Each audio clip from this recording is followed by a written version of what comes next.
Sí, el TMB medio,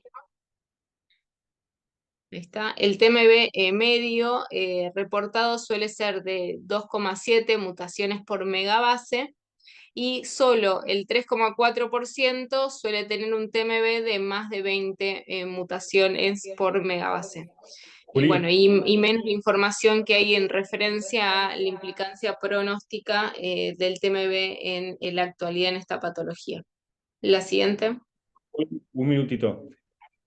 Sí. ¿Viste que en cáncer de pulmón en algún momento habían hecho que uno podía validar TMB haciendo PCR de 5 mutaciones? Entonces era una forma barata de evaluar TMB. ¿Vos sabés si en cáncer de próstata está hecho eso?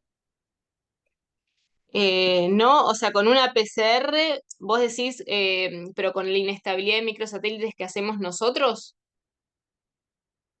O sea, no No, para TMB, entiendo, en una claro. metodología, o sea, basada por PCR, Yo estudiar digo por PCR un para más grupo. barato, para no tener que hacer una secuenciación masiva. En algún momento en cáncer de pulmón habían hecho la validación que si uno evaluaba haciendo, creo que eran 5 genes, una Sí. secuenciación por PCR, tiene una correlación con TMB, con una secuenciación masiva bastante buena, mayor del 80%.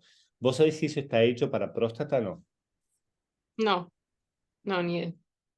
O sea, el concepto igual que vos decís es amplificaban por PCR solo esas regiones y después las secuenciaban.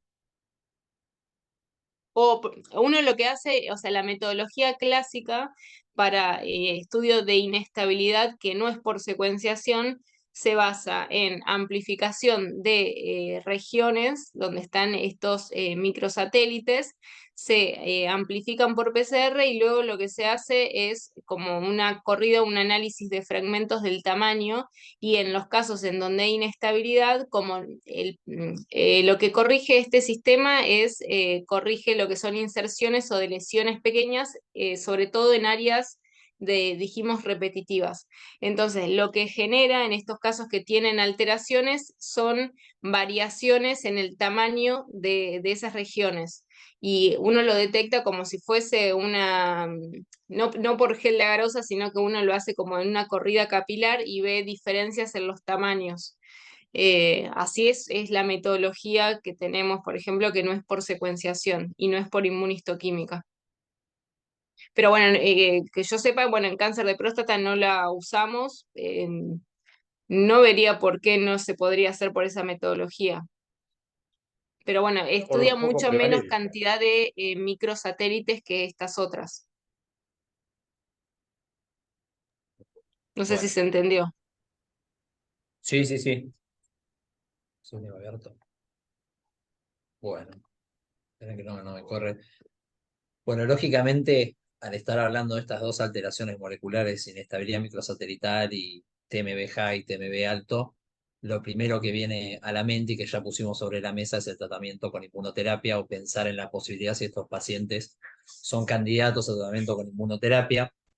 Para eso hay que remarcar que los tumores de próstata, típicamente por sus características biológicas e incluso histológicas, son tumores inmunogénicamente hablando fríos, ¿sí? Están caracterizados por exclusión de células inmunitarias, no son tumores que tengan, más allá de lo que uno mide con una plataforma de secuenciación, una alta carga de mutaciones o de neoantígenos, incluso tienen mutaciones específicas que son inmunosupresoras, así como en PTEN, una vez en el estado de resistencia a la castración que interfieren con la actividad del interferón alfa 1. Son tumores similares, podría decir uno, a los tumores de páncreas, ¿sí? Con un microambiente más bien desmoplásico y difícil de ser infiltrado por células T. Por lo tanto, ¿sí? La experiencia en pacientes no seleccionados con tratamientos de inmunoterapia es bastante pobre, ¿sí? Ahora vamos a ver que la mayor parte de la evidencia de calidad está dada en pacientes no seleccionados y son estudios negativos.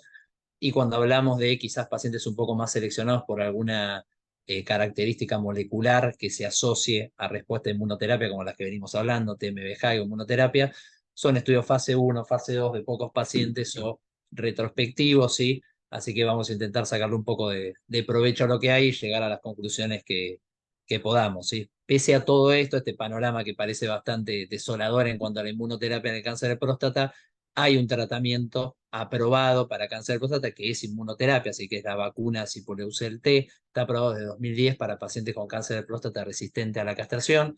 Es básicamente la exposición de células inmunitarias del paciente ex vivo, sí, con antígeno prostático y un factor estimulante de colonias, vueltos nuevamente a administrarse al paciente, pero hay que tener en cuenta que en la época que fue diseñado el estudio fue comparado contra placebo, donde sí demostró un beneficio de sobrevida, pero por lo poco práctico, por los altos costos, y la verdad que si bien es un estudio positivo, el beneficio clínico es marginal, no es un tratamiento aplicable ni que mucho menos se haya extendido en nuestro medio, ¿sí? Pero es inmunoterapia y obviamente hay que comentarlo por este motivo. Hay muchos o múltiples estudios que también intentaron combinar esta vacuna con agentes hormonales, con docetaxel y no se obtuvieron grandes resultados, así que básicamente no es un estudio que forme parte del estándar de tratamiento de nuestros pacientes con cáncer de próstata y comparado con el estándar de ese momento que era únicamente el bloqueo y en el caso de pacientes con más volumen o sintomáticos, el docetaxel que estaba lógicamente vigente por el estudio TAX, ¿no? Si hablamos de las terapias de inmunoterapia que más estamos familiarizados hoy en día, así como los inhibidores de checkpoint, que cambiaron la historia en varios tumores sólidos como riñón, melanoma, pulmón, no fue el caso en los tumores de próstata. Hay varios estudios que se han publicado los últimos años en pacientes no seleccionados, ¿sí? Por ejemplo, el Keynote 921, que es un estudio fase 3, de pacientes con cáncer de próstata resistente a la castración, progresados al nuevo agente hormonal, randomizados a docetaxel o docetaxel más pembrolizumab. Pacientes no seleccionados, el 25% tenía PDL1 positivo, fue un estudio negativo, tanto en PFS como en sobrevida, ¿sí? Cuando se intentó también ver la combinación o el agregado de inmunoterapia con pembrolizumab a un antiandrógeno de segunda generación en pacientes con características similares, ¿sí? A los del estudio anterior, progresados por lo menos o hasta una línea de tratamiento, ¿sí? Como docetaxel. También se vio la misma cantidad de pacientes con positividad de PDL1, pero el estudio lamentablemente también fue negativo y además aumentó de manera considerable la tasa de efectos adversos grado 3 al agregar el pembrolizumab al antiandrógeno, ¿sí? En pacientes no seleccionados, ¿sí? Ni seleccionados tampoco por deficiencia en genes de recombinación homóloga o tampoco por PDL1, otro biomarcador, también se investigó el agregado de pembrolizumab o olaparib comparado con un agente hormonal en pacientes con cáncer de próstata resistente a la castración, presentado en ESMO el año pasado. También, para sorpresa de nadie, fue un estudio negativo, ¿sí? El agregado, pese a que tenía encima un comparador bastante débil, porque era la hormona alternativa a la que el paciente había progresado, ¿no? Vos sabés que yo tengo un paciente de ese estudio que sigue en respuesta completa, lleva 2 años más o menos, y que no es BRCA mutado. Eso, no tiene alteración HRR de ningún tipo. No. ¿Y PDL1 te acordás? Medible. PDL1 no acordás. Bien. Bueno, pese a eso, igualmente fue un estudio negativo en lo que es el global. Y también paralelamente, sí, porque a veces los diseños de los estudios no van de la mano con los resultados que van surgiendo de otro, también se presentó en ESMO hace poco de este año 2023, el agregado de pembrolizumab a un agente hormonal en primera línea en pacientes con cáncer de próstata sensible a la castración, ¿sí? Con la salvedad que podían ser pacientes que venían de realizar docetaxel, pero no haber progresado, es decir, como si fuese una terapia secuencial con docetaxel, como pasaba en el ARCHES de enzalutamida.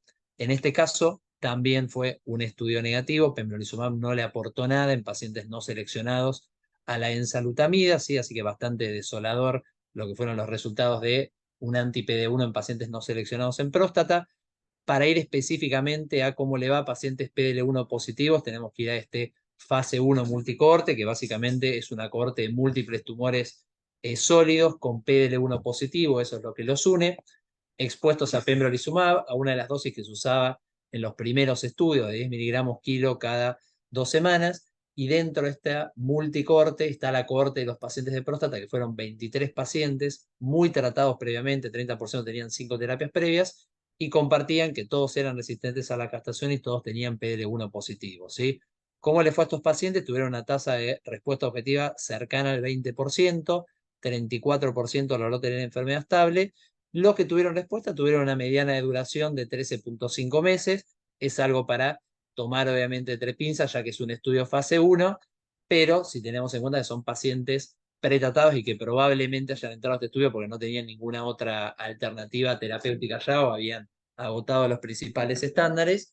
Son números interesantes, pero son 20 pacientes y un estudio fase 1, ¿sí? Ahora, si seleccionamos más los pacientes, de acuerdo a lo que ya sabemos, lógicamente por las aprobaciones agnósticas o la experiencia en otros modelos tumorales como endometrio colon, la presencia, ¿sí? O el hecho de tener un déficit en las proteínas de reparación de match repair, como mencionaba Julieta, lógicamente va a ser que sean pacientes con una mayor carga de neoantígenos, probablemente también una mayor carga mutacional, lo que predice mayor infiltración, ¿sí?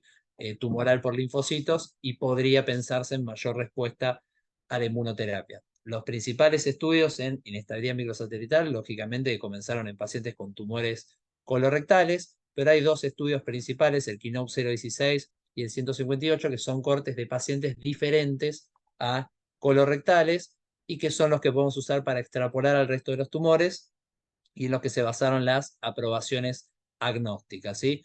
En el Keynote 016, ¿sí? Que eran pacientes inestables por inmunohistoquímica, habían dos cortes que eran pacientes colorectales y una corte de pacientes no colorectales, que ahí tenemos nuestros dos amigos con cáncer de próstata, ¿sí? ¿Cómo le fue a estos pacientes con cáncer de próstata inestables que realizaron pembrolizumab?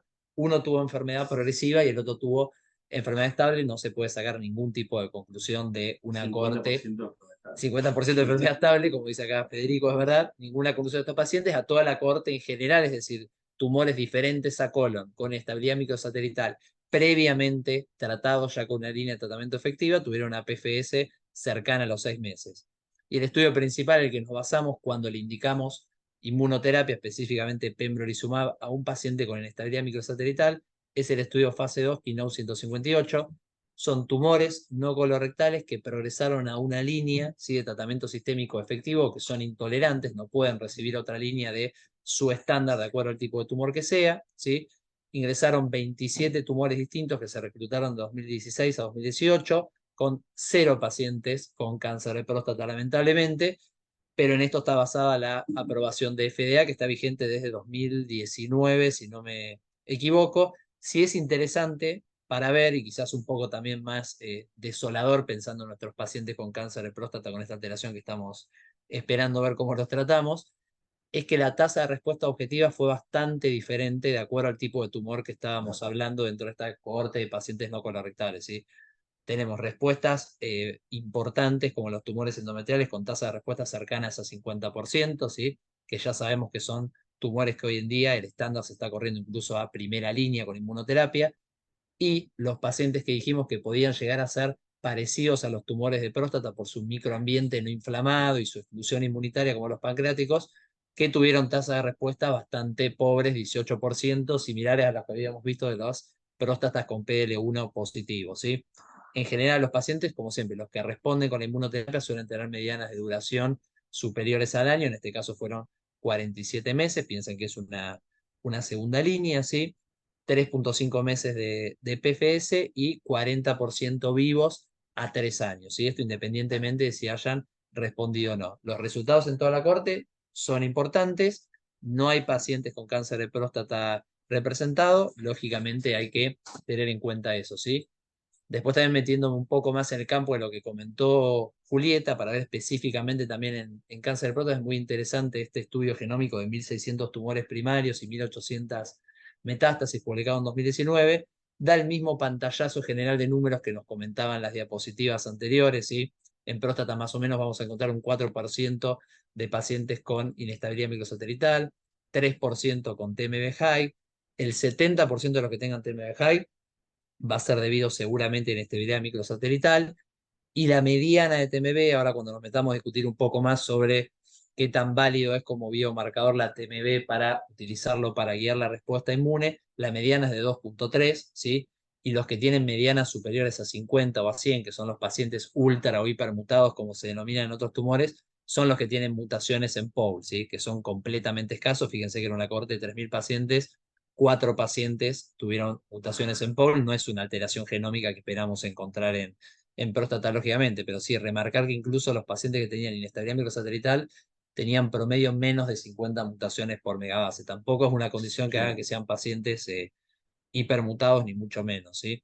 ¿Y de dónde sale la aprobación entonces también para pensar o indicar la inmunoterapia a pacientes con TMB high?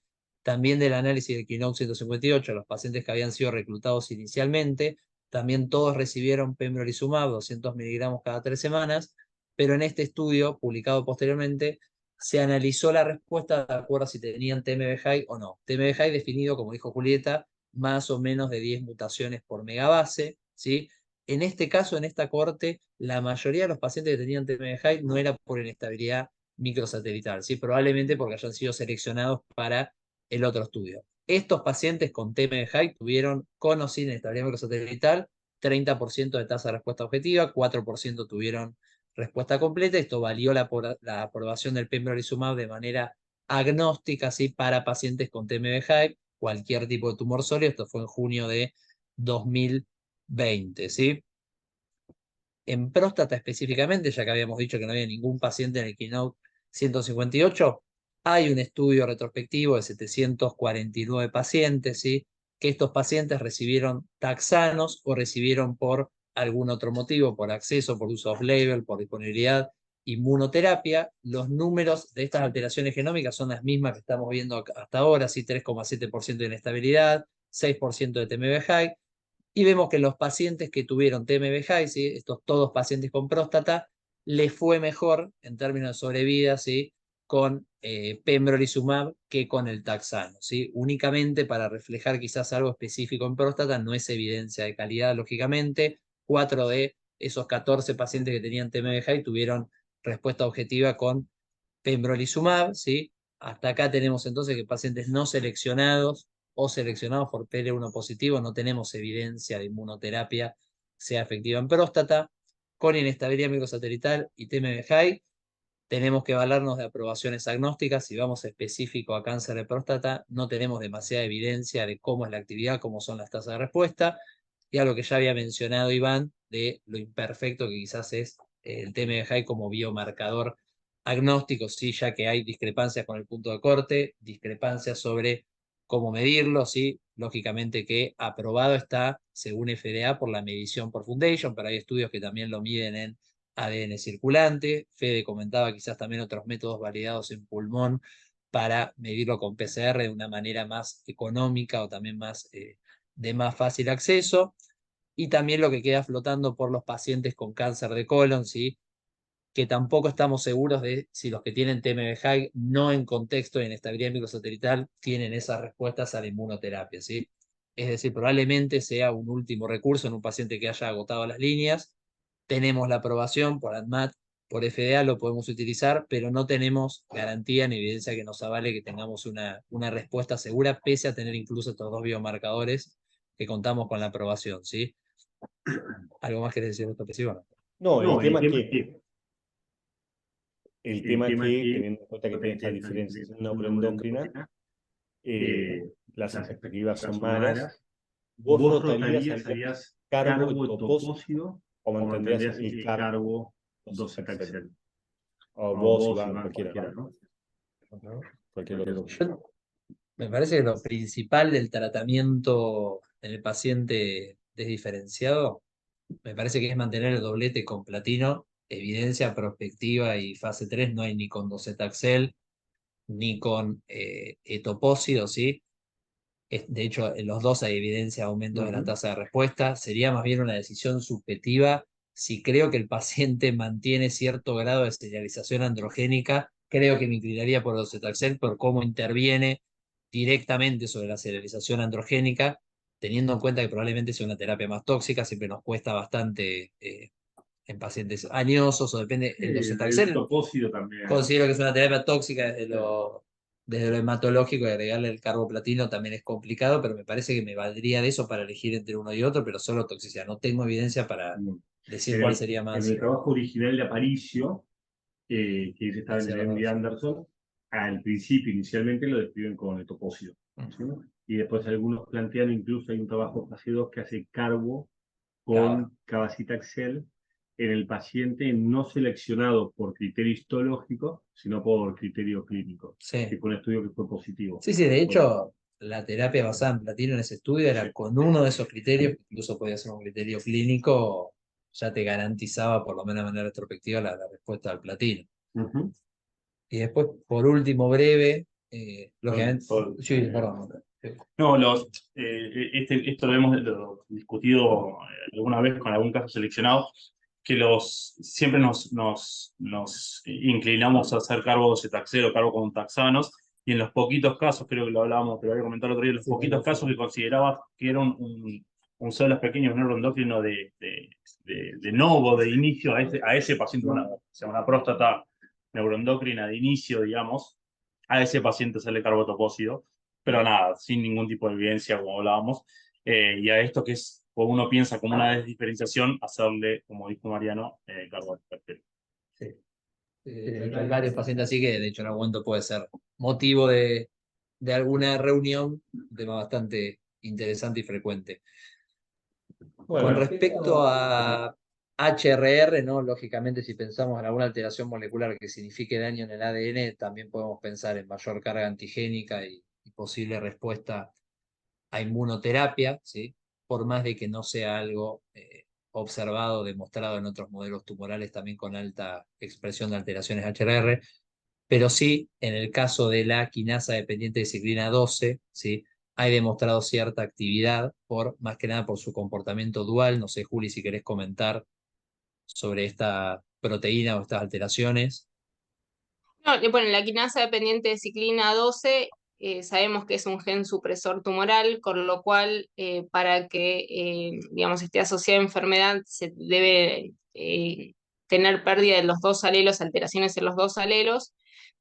Suele reportarse estas alteraciones, este grupo de alteraciones, en el 5 al 7% de los pacientes con carcinoma de próstata metastásicos resistentes a la castración, y dentro de los mecanismos de acción de esta quinasa sabemos que interacciona con otros genes que también son conocidos y que tienen funciones en la reparación del ADN, como BRCA1, ATR, entre otros.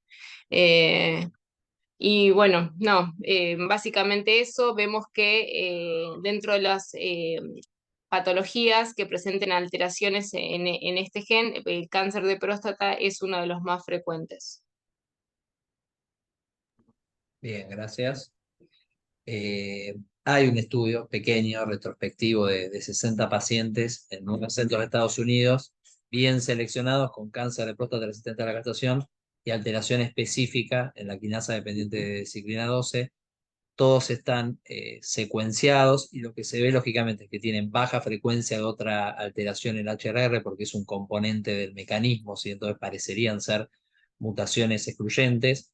Pacientes agresivos, la mayoría con histología intraductal, ganglios positivos al diagnóstico, metastásicos de novo, ¿sí? Y estos 60 pacientes, ¿sí? Hay 11 pacientes que recibieron inhibidores PARP, pensando que lógicamente esta proteína tiene función en la recombinación homóloga, y 9 pacientes recibieron tratamiento con anti-PD1 inmunoterapia. Los pacientes que recibieron tratamiento con IPARP, ¿sí? Al igual que, como hemos visto ya en otros encuentros, todo lo que sea diferente a BRCA, hay poca respuesta. En este caso la respuesta fue 0% con los inhibidores PARP, y sí se vio una tasa de respuesta de 30% cuando estos pacientes realizaron tratamiento con inmunoterapia, probablemente por lo que comentabas, por sus otras funciones, además de la reparación del ADN por recombinación homóloga, que generan también neoantígenos, ¿sí? Así que, a modo de conclusión, con lo que es inmunoterapia en cáncer de próstata focalizado en estos biomarcadores, tenemos que seguir pensando por el momento que es un tumor inmunogénicamente frío, que todavía no se ha explotado la inmunoterapia. No sé si sucederá en pacientes no seleccionados. Hay estudios prospectivos randomizados y presentados en los últimos años que son negativos, ¿sí? Y lógicamente, valiéndonos de otros criterios, y sí decidiendo con el paciente o en ateneos interdisciplinarios en qué momento incorporar la inmunoterapia en los pacientes que logramos obtener estos resultados moleculares, como los dos casos que presentamos, ¿sí? En qué caso sería más oportuno eh, incorporar y administrar la inmunoterapia, ¿sí? Y a explotar el rol de la inmunoterapia, lógicamente, en los pacientes HRR, ya que vimos, por ejemplo, en el estudio, perdón, de pembrolizumab y olaparib, incluía pacientes con HRR, pero a la misma frecuencia que se ve en la población general, 20 a 30%, no seleccionados por esa alteración, ¿sí? Así que por el momento no hay demasiada actividad y pensar en estos dos pacientes, ambos en respuesta y ambos con esta alteración molecular que es plausible de realizar inmunoterapia, ¿no?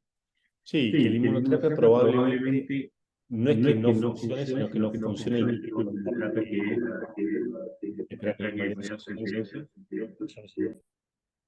Ahí está.